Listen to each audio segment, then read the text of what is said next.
خپلو ماشومانو باندې ویریږو یار. دا خو ګیر چاپېره ډېر درندګان خلک پروت دی چې په مرۍ وله زورم کې او بیا په جومات په پوړونو کې دننه الله هبه زما لورې هبه هم چوته کړه او دې درندګانو لاس ته ورله. خپل مجرم پکار دی چې په هغې سخت کې به دې څه ویلي چې بابا اواز به یې کړی د بابا د دوکان نه لاړه که د مور اواز به یې کړی. خدای څه خو به یې ویلي که نه او په دې مونږ پوه نه شو چې وجه څه وه چې تا دا ماشومه داسې راونیوله. پیسو هغه څوک وکړي نو خیر دی خلک پیسې پیدا کړي. دا د په دې نیمه ګنټه کې څه لاسته درلو چې تا مونږ ټول داسې ذلیل و خوار کړو. دا به تر هغې زمونږ خفګان وي چې تر څو یې زمونږ ژوند وي تر څو یې زمونږ دا سترګې غړېږي.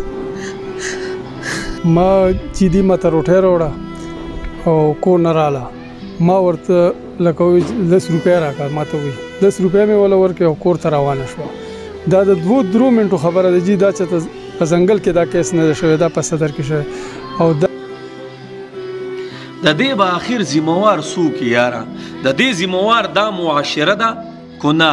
د دې ذموار زمونږ انسانیت دی نن سبا دور کې او که نه د دې ذموار دا میډیا ده که د دې ذموار حکومت دی یاره؟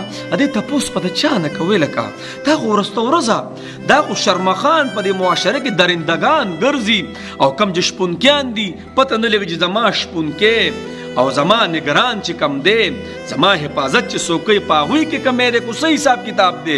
الله اکبر کبیره. زه تپوس د چا نه وکم چې زما په معاشره کې په پېښور کې د دنیا په کینټ کې دننه دا معامله کېږي د دنیا د خلکو ګیر چاپېره دنیا خلک دی نو دا خو موږ ډېر کمزوري یاره. هبه الله لورې الله دې جنت نصیب کا او جنتی ته خو لاړې شهیده شوې د جنت په مرغو کې به دننه ګرځې د جنت هغه یو قسم له انعامات ستا انتظار ته خو لاړې خو ای زما هبه یو څو ورځې به په دې میډیا باندې هل هول سټارټي او چې دغه عدالتونو ته شي که نه نو بیا به د کیس لاول خو پته نه لګي چې کله به ګیرېږي ستا هغه چې ستا په دې مرۍ باندې زور کړي الله.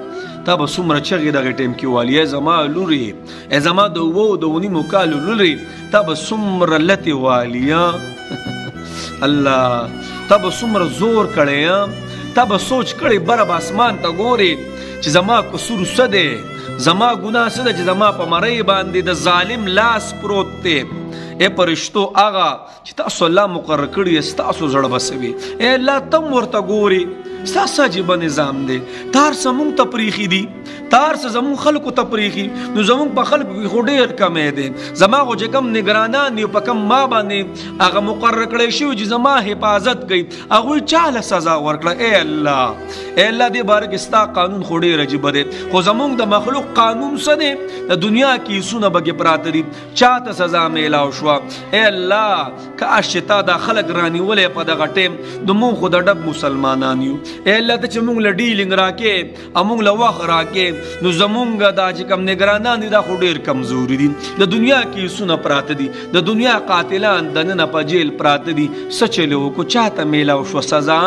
خدا جانې یو ته به پاس کوي بل ته به پاس کوي. ای هبه زما لورې زما هبه راووتله خپل نیکه پلار له روټۍ وړي خوراک وله وړي او په سکندونو کې غیبه شوه. دا خو ډېره اسانه خبره ده او بیا په پورټ کې راووتله د جومات. الله الله الله هغه هم په کم ځای کې راووتله زما استاد سجدې ځای چې دی هغه ځمکه چې جمدی ده ټولې ځمکې مړې دي خو د جوماتونو ځمکې هغه جمدی دي په هغه جمدی ځمکه باندې زما هبه لور راووتله او هغه راووتله چې دننه لاش پروت دی او په مرۍ وله زور کړي او ګمان دا دی چې ذاتیات په سره هم شوي دي.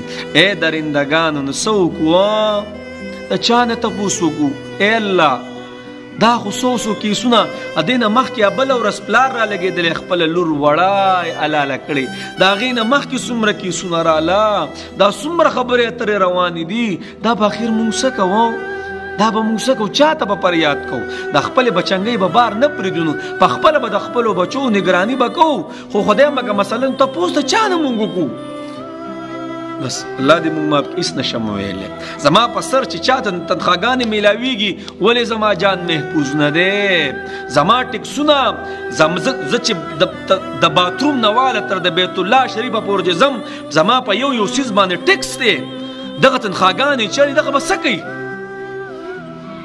تپوس د چا نه وکړو. الله دې موږ ماف کړي.